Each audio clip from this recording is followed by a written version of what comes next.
He kissed me against the kitchen counter at 2 a.m., his gun still holsters under his suit jacket, and whispered, "Where do you go every night, Elena?" I could have told him the truth right then. I should have. But 3 weeks later, when he finally followed me and discovered my secret, the look on his face shattered both of us. What I was doing every night wasn't illegal. It wasn't dangerous. It was so much worse than that. And the truth? It destroyed the most feared man in Chicago. My mum literally bet me this story wouldn't hit 10,000 views or get 1,000 subscribers. She said nobody wants to hear about a maid who breaks a mafia boss's heart. So if you want to help me prove her wrong and see how this insane love story unfolds, smash that subscribe button and like this video right now. Trust me, you're going to want to see where this goes. Now, let's start from the beginning. I was elbow deep in marinara sauce when Dante Moretti decided to ruin my life. "You're humming again," his voice cut through the kitchen like silk over steel. I didn't flinch. 3 months working in this marble and mahogany mansion had taught me that Dante Moretti, Chicago's most feared mafia boss, had a habit of appearing like some kind of designer-suited ghost. "It's called being happy," I said, not turning around. "You should try it sometime. I hear it's all the rage." I could feel his eyes on my back. That weighted stare that made grown men confess to crimes they didn't commit. On me, it just made my skin tingle in ways that were absolutely inappropriate for an employer-employee relationship. "It's 11 p.m., Elena." His footsteps were whisper-soft on the tile. "You're cooking sauce and humming like it's Christmas morning. That's not normal." Neither is eating dinner at midnight, but here we are. I finally turned, wooden spoon in hand like a weapon. "Did you need something, Mr. Moretti, or are you just here to critique my emotional state?" God, he was unfairly beautiful. 6'3" of lean muscle, sharp jaw, eyes so dark they looked black in certain lights. His white shirt was unbuttoned at the collar, sleeves rolled to his elbows, revealing forearms that had no business being that distracting. He moved closer, and I caught his scent, expensive cologne and something darker, dangerous. "Where do you go?" he asked quietly. My heart skipped. "What?"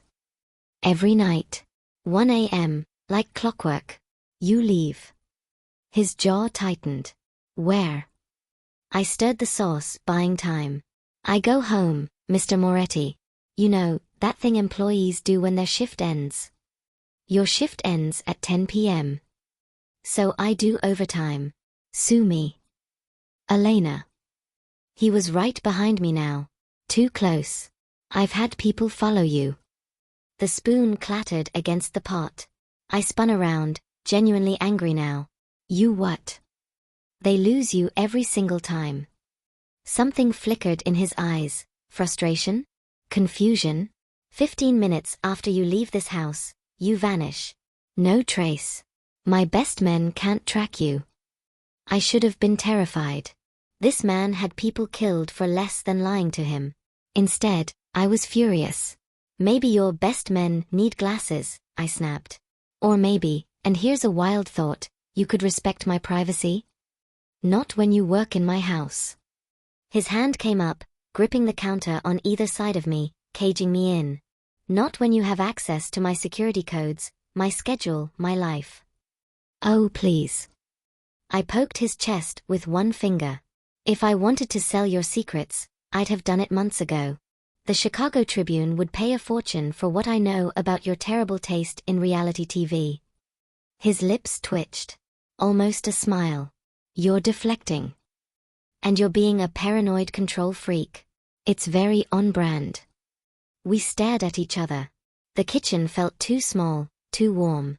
His eyes dropped to my lips, and my breath caught. "Tell me where you go," he said softly. "Please." That please nearly broke me. Dante Moretti didn't say please.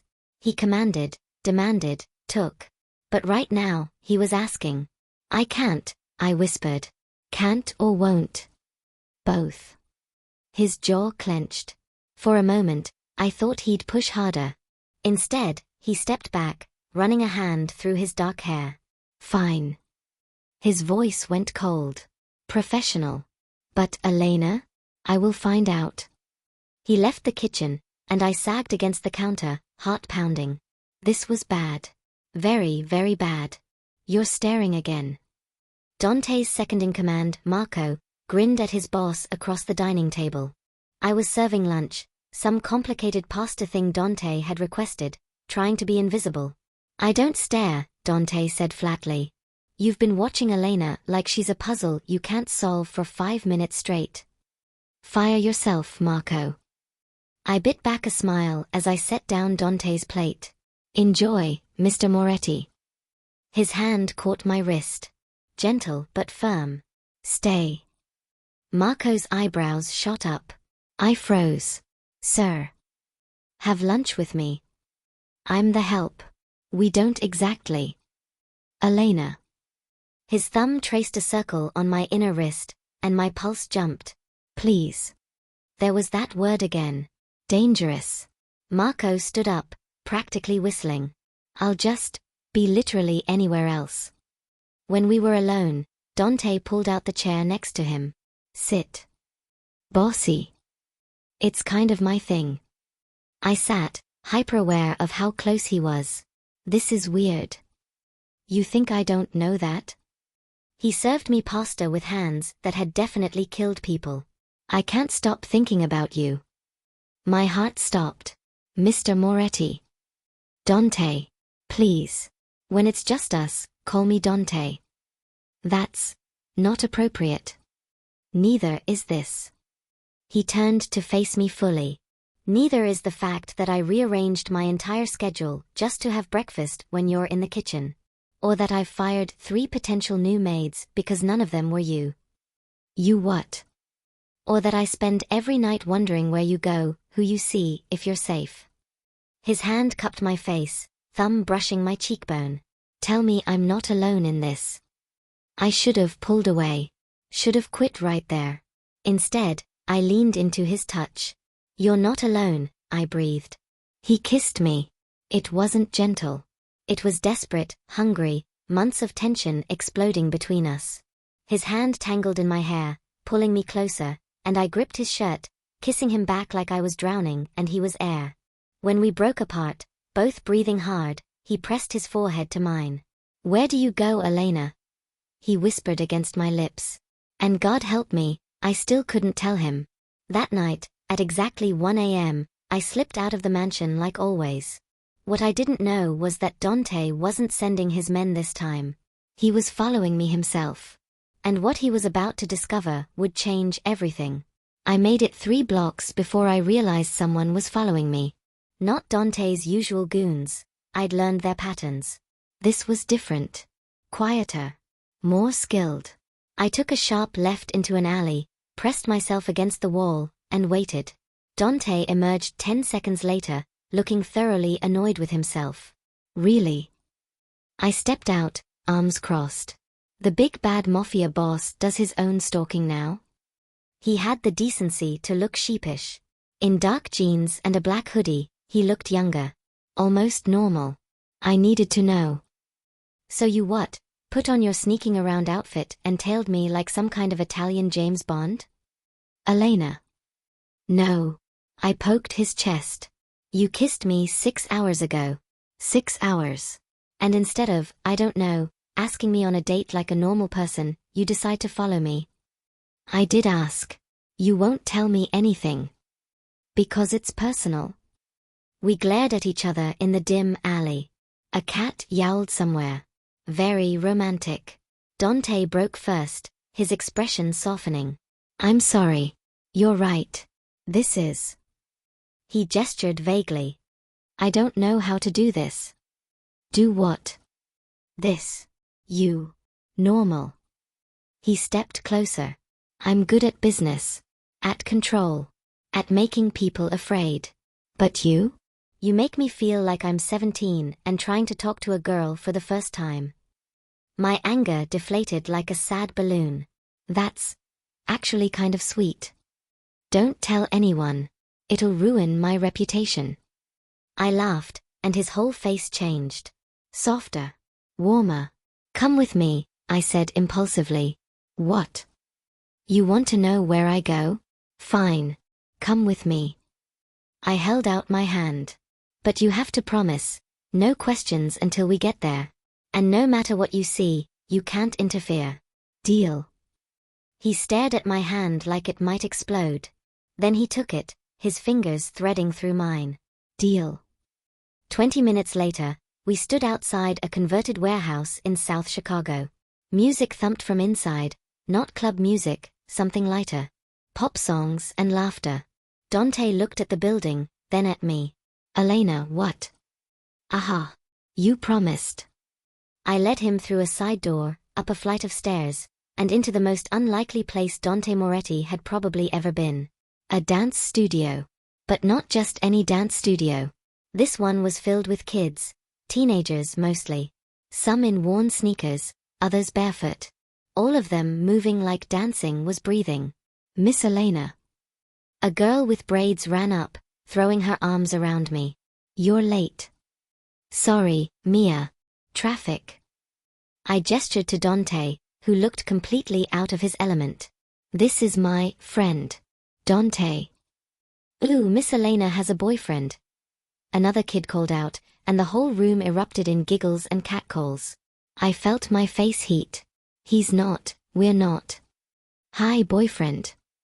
Mia waved at Dante, who looked like he was trying to solve a complex equation. I pulled him aside while the kids went back to practicing. I teach here. Every night, 1 to 4 a.m. At 1 a.m.? He was still processing. Why so late? Because most of these kids work after school. Fast food, retail, whatever they can find to help their families. This is the only time they have. I watched Mia nail a pirouette. Dance classes are expensive. This place offers them for free. I volunteer. Dante was silent for a long moment, just watching the kids move. Every single night? 6 nights a week. Sunday's my day off. I glanced at him. So yeah, big secret revealed. I'm not selling your secrets or meeting a lover or running drugs. I'm teaching ballet to underprivileged teenagers. Ballet. And contemporary. And hip-hop, though I'm terrible at it. I bit my lip. Is this weird? Are you disappointed it's not something more exciting? He turned to me, and the look in his eyes made my breath catch. I think I'm in love with you. I blinked. I'm sorry, what? I've been obsessing over this for weeks. Losing sleep. Convinced you were hiding something dangerous. He touched my face gently. And you're here. Teaching kids to dance. You're perfect. I'm really not. I can't pay my student loans, I burned your toast last week, and I have a concerning addiction to trashy romance novels. Perfect, he repeated, and kissed me. This kiss was different from the kitchen. Sweeter. Softer. Like a promise. Oh. The kids had definitely noticed. We broke apart, both laughing. Miss Elena's boyfriend is hot. Someone yelled. Okay, back to work, you little monsters. I called out, but I was grinning. Dante stayed the whole time.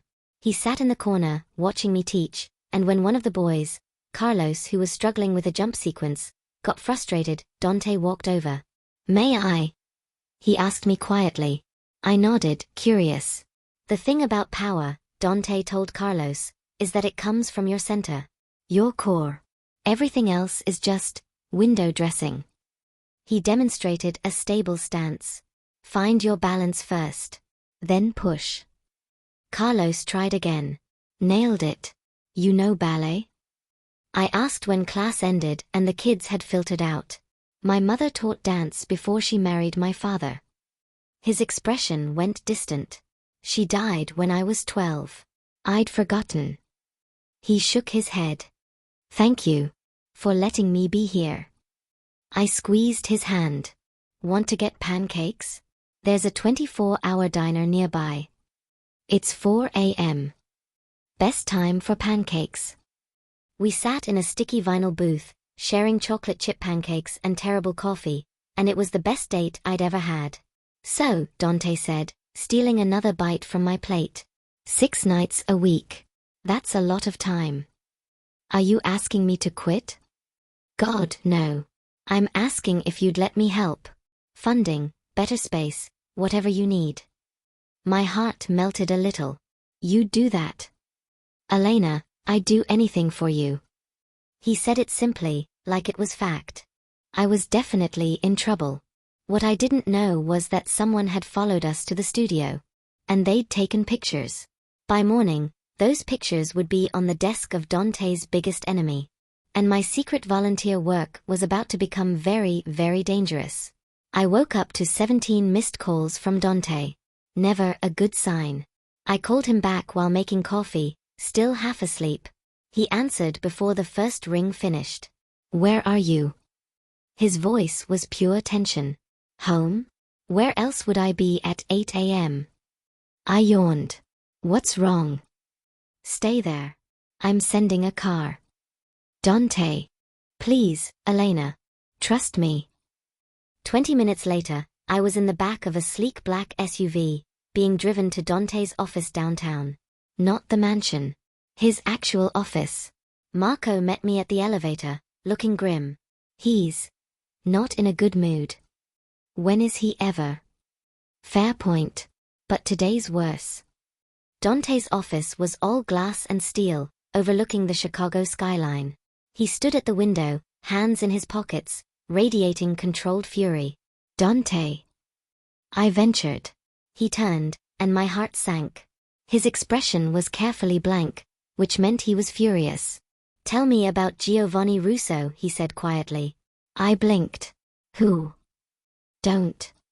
He crossed to his desk, slid a folder toward me. Tell me the truth. Inside were photos. Me at the dance studio. Me with the kids. And there, in the corner of several shots, a man I didn't recognize. Tall, silver-haired, watching. I don't know who that is, I said honestly. That's Giovanni Russo. Head of the Russo family. My biggest competitor and, until 6 months ago, my enemy. Dante's jaw tightened. Someone sent him photos of you. At your studio. With those kids. Ice flooded my veins. What does he want? You. Or rather, leverage over me. He pulled out his phone, showed me a message. He says if I don't back out of the North Side territory deal, he'll burn down the studio. With everyone inside. I sat down hard. He'd kill children? Over territory. He'd kill anyone. Dante crouched in front of me, taking my hands. This is my fault. I should have been more careful last night. Should have checked. Hey. I cupped his face, forcing him to look at me. This is not your fault. This is some psychopath being evil. He's using you to get to me. Then we call the police. Dante's laugh was bitter. Baby, half the police are on someone's payroll. Including some on mine. So what do we do? His eyes went dark. Dangerous. I handle it. No. I stood up. No, you don't get to go full mafia boss and do something that'll get you killed or arrested. Elena. We're smarter than this. Both of us. I started pacing. He wants you out of the North Side deal. Why? What's there? Shipping routes. Access to the port. What does he need the port for? Dante's eyes narrowed. You're thinking like a criminal. I'm not sure how I feel about that. I watch a lot of crime shows. Answer the question. Moving product. Could be drugs, weapons, people. He caught my drift. You think he's already using that territory for something illegal? And if you move in, you'll discover it. I grinned. So we don't back out. We move forward. But we also. An idea struck. We move the kids. What? The studio. We close it, temporarily. Tell everyone there's a gas leak or something. Move the classes to a different location that Russo doesn't know about. I grabbed Dante's arm. He loses his leverage, you keep your deal, and we buy time to figure out what he's really hiding. Dante stared at me. Then he kissed me, hard and quick. You're brilliant.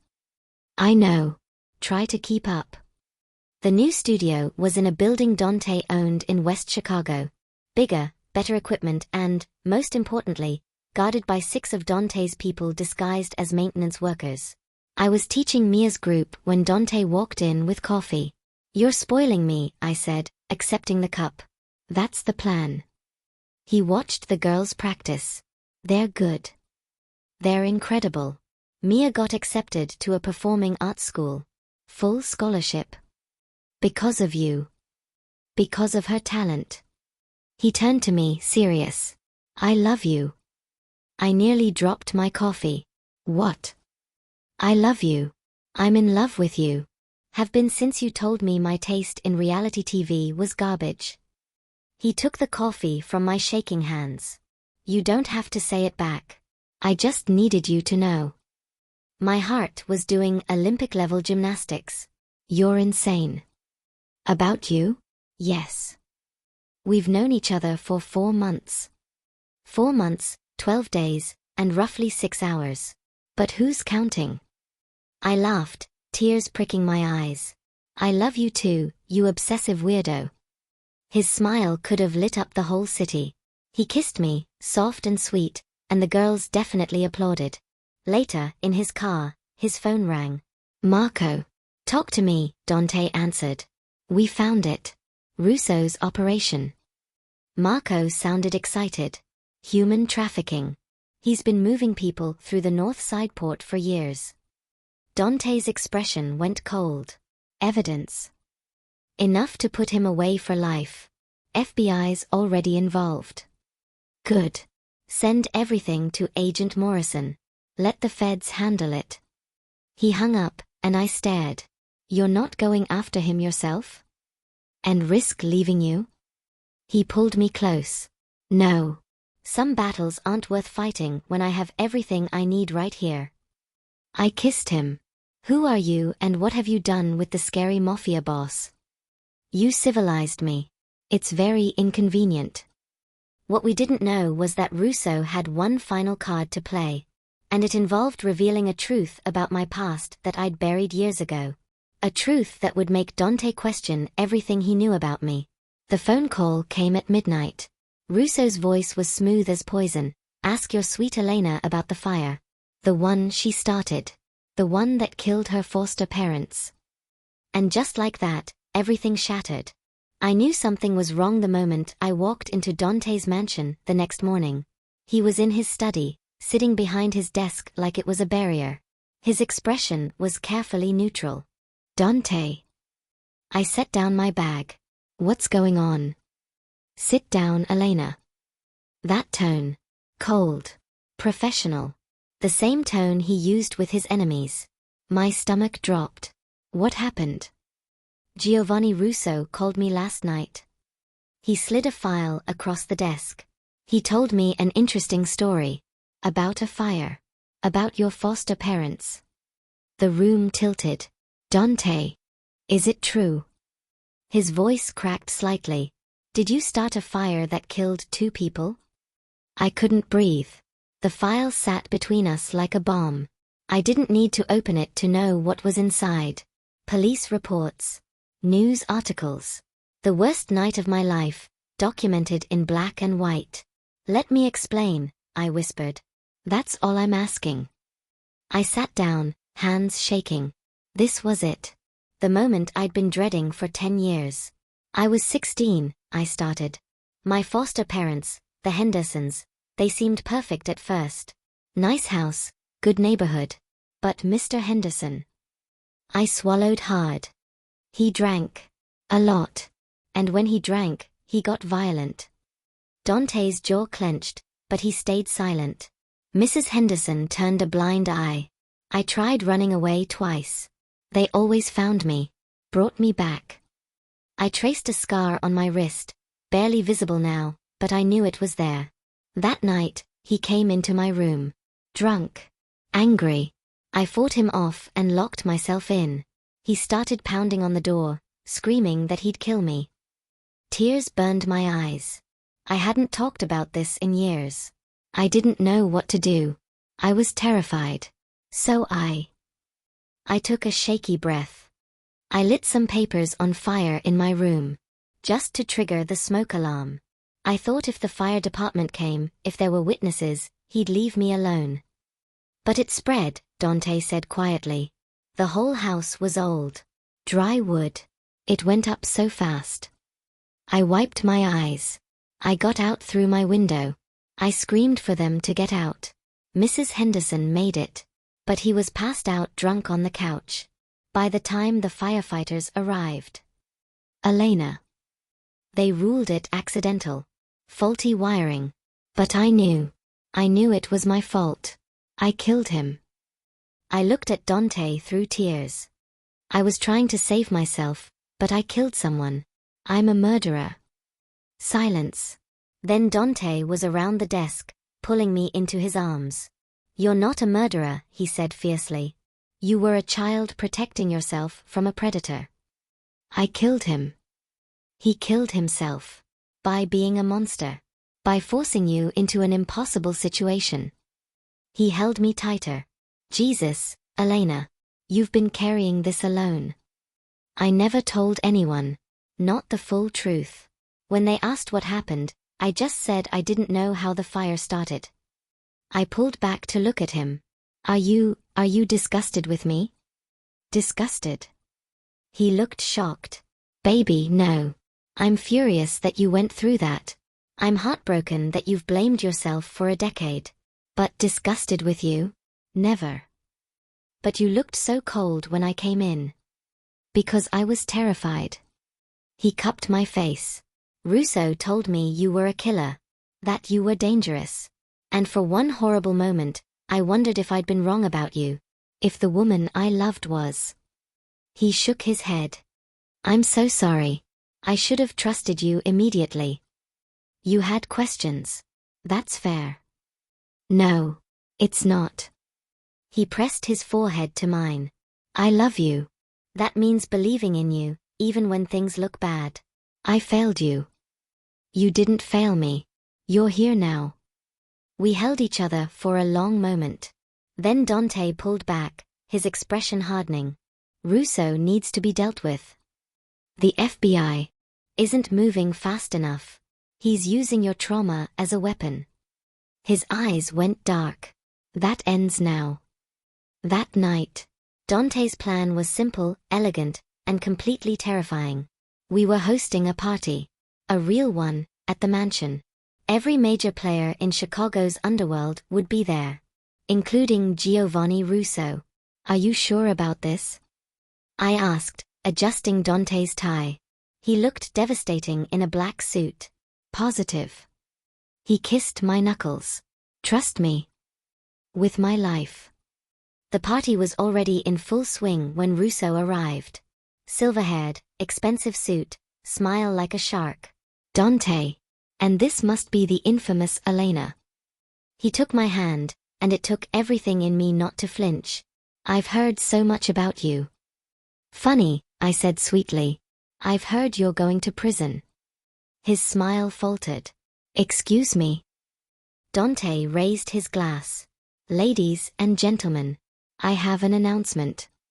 The room went quiet. As of 1 hour ago, the FBI raided Giovanni Russo's North Side operations.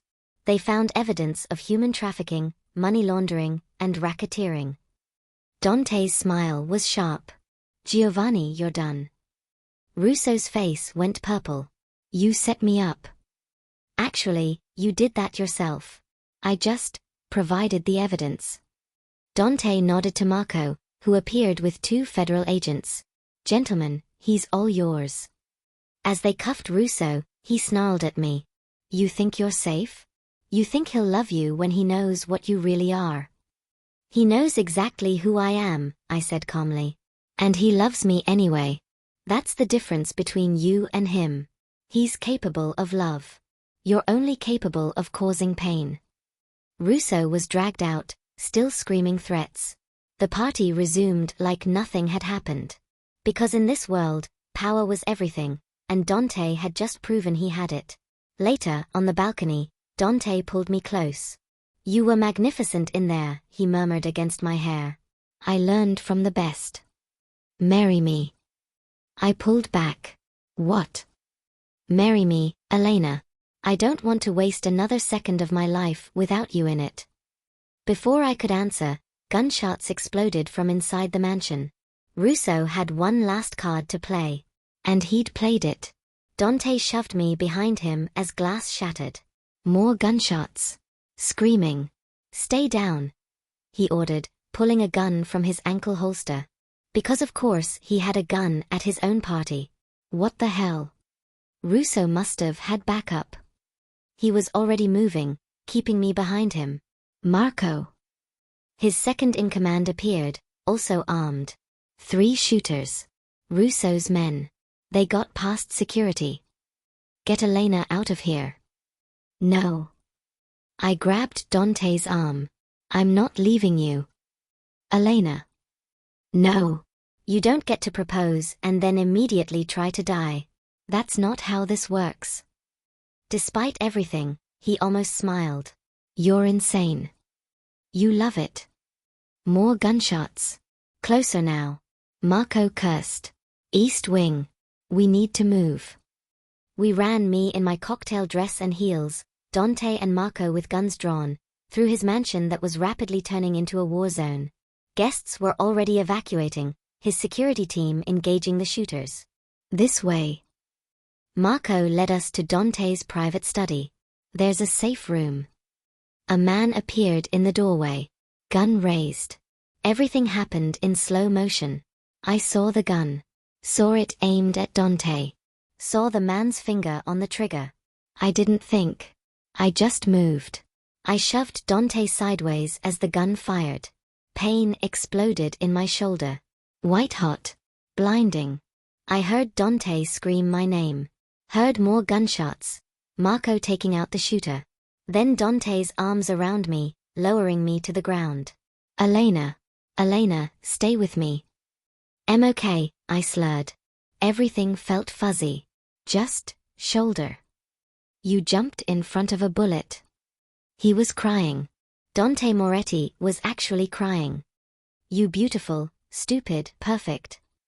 Is that a yes? I managed. To the proposal? He laughed and sobbed at the same time. You're insane. Yes, it's a yes. It's always been yes. Good. I touched his face with my uninjured hand. Love you. Don't you dare die on me. Don't you? She's not dying. Marco was on his phone. Ambulance is 2 minutes out. Bullet went through. She'll be fine. See? I told Dante. Fine. You took a bullet for me. You'd do it for me. That's different. Why? Because you're the big tough Mafia boss. I was definitely going into shock because I couldn't stop smiling. Newsflash, Moretti. I'm tough too. The toughest, he agreed, pressing his hand to my wound to stop the bleeding. The absolute toughest. And when you're healed, we're having a very long talk about acceptable levels of self-sacrifice. Can't wait. You're hovering, I told Dante from the couch. I'm not hovering. I'm being attentive. You brought me 17 different types of juice this morning. I didn't know which one you'd want. I laughed, then winced. My shoulder was healing well, but it still hurt when I moved wrong. Come here. He sat next to me, careful not to jostle my injury. The past 2 weeks had been intense. FBI investigations, cleanup from the shooting, all 3 of Russo's men were arrested, and Dante barely leaving my side. I have something for you, he said, pulling out a small box. My heart jumped. Dante. Before you panic, it's not what you think. I mean, it is, but, he fumbled the box open. I'm bad at this. Inside was the most beautiful ring I'd ever seen. Simple, elegant, a single diamond that caught the light. I know I already proposed, he said. During a literal shootout, which, in retrospect, was terrible timing. But I wanted to do it properly. So. He slid off the couch, kneeling in front of me. Elena Martinez. You're the strongest, funniest, most incredible person I've ever met. You make me want to be better. Softer. More human. You literally took a bullet for me, which we're still going to therapy about. I snorted. But more importantly, you've taken every broken piece of my life and made it beautiful. I love you more than I thought I could love anyone. Will you marry me? Yes. I was crying now. Happy tears. Yes, obviously yes. He slid the ring on my finger, then kissed me. Soft, sweet, perfect. I'm going to spend the rest of my life making you happy, he promised. You already do. 6 months later. The new dance studio was 3 times the size of the old one.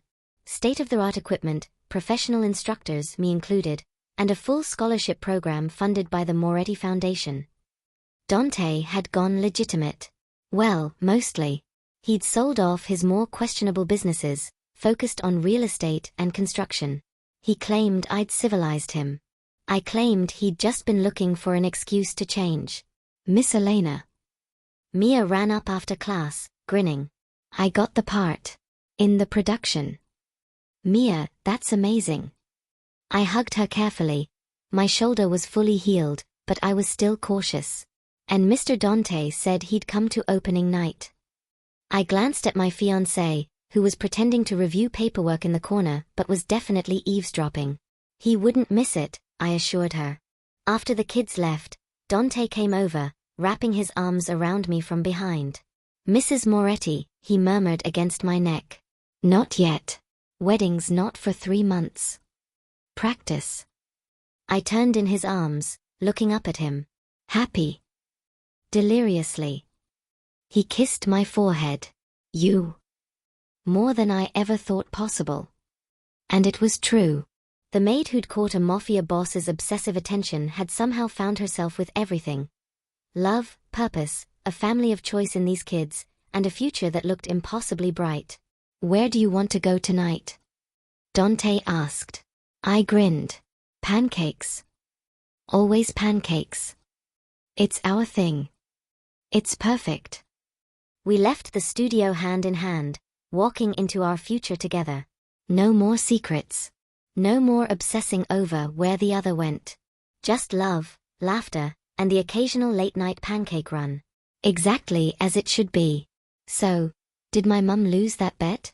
If this story hit you right in the feels, if you're even a little bit obsessed with Dante and Elena like I am, then smash that subscribe button and like this video. Every single subscription gets me closer to monetization and proves that love stories, even ones with mafia bosses and bullets, matter. Drop a comment telling me your favorite moment. Was it the pancakes? The proposal during a shootout? Let me know. And hey, if you want more stories like this, I've got plenty more where this came from. See you in the next one.